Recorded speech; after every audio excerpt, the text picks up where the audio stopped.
everyone, my name is Karla de los Santos, and for today I thought it would be fun to look back into makeup history and uncover the origins of some of our favorite beauty practices. If Barbie has taught us anything, it is how essential makeup is when accenting woman's beautiful face. Makeup has been an integral part of humankind for thousands of years.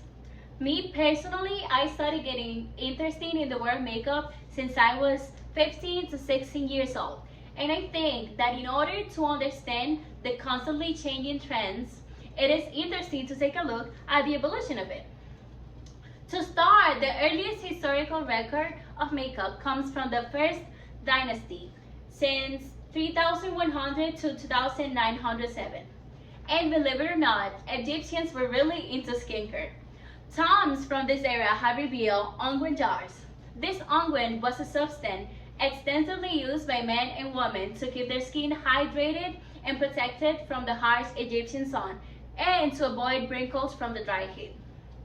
Both men and women were known to wear various bright colored lipsticks to show off their social status.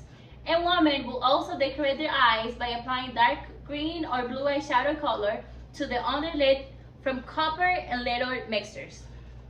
They also use kohl, which was made from a mixture of metal, stool, and animal fat to line their eyes and help them protect from the sun rays. Then we have the ancient Greco-Roman society. The ancient Greeks and Romans also painted their faces with powders made of ground-up minerals and stones.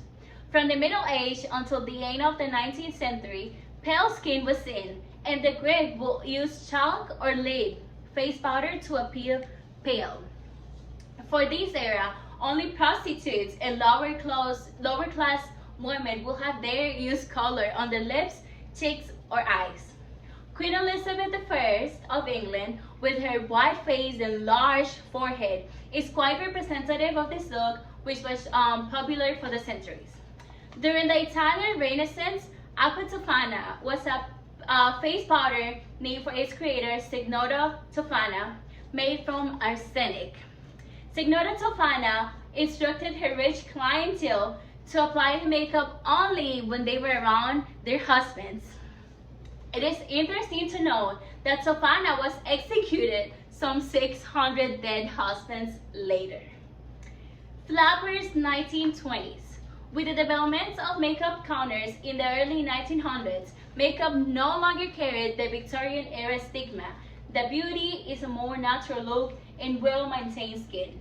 Also, in Queen Victoria's era, to add color to their faces, women will often pinch their cheeks and bite their lips, which changed at the beginning of the 1920s, where women were finally able to see makeup as a form of femininity. Women of this era donned dark eyebrows and heavy eye makeup. Having the perfect pout was also very important to women of the 1920s.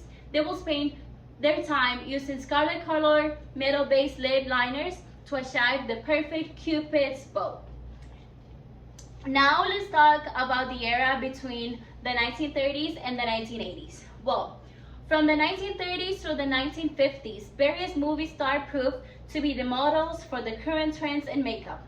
With the 60s and the hippies came a more liberated makeup look, from white lips and Egyptian line eyes to painted images on their faces. And then heavy line eyes continued through the 70s and the 80s with a wide range of eyeshadow colors. Model Twiggy made the mud look mainstream in the 60s. Women will place most emphasis on their eyes. Dark eyeliner on the crease was used, and white eyeshadow on the eyelid really made this look stand out. By the year of 2000, pale skin was out, and tan skin was all the rage. Tan skin gave the impression that someone was healthy and helped cover up some unwanted cellulite. Women of this time wanted the thinnest eyebrows possible and are paying the price for it today because in 2010, thick eyebrows were considered more attractive. Thankfully, we have come a long way from the days of using toxic and deadly mixtures to enhance our looks.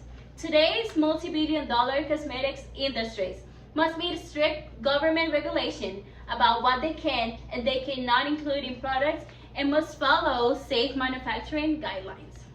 Today's trend seems to have reverted to the more natural looks with a blending of styles from the past.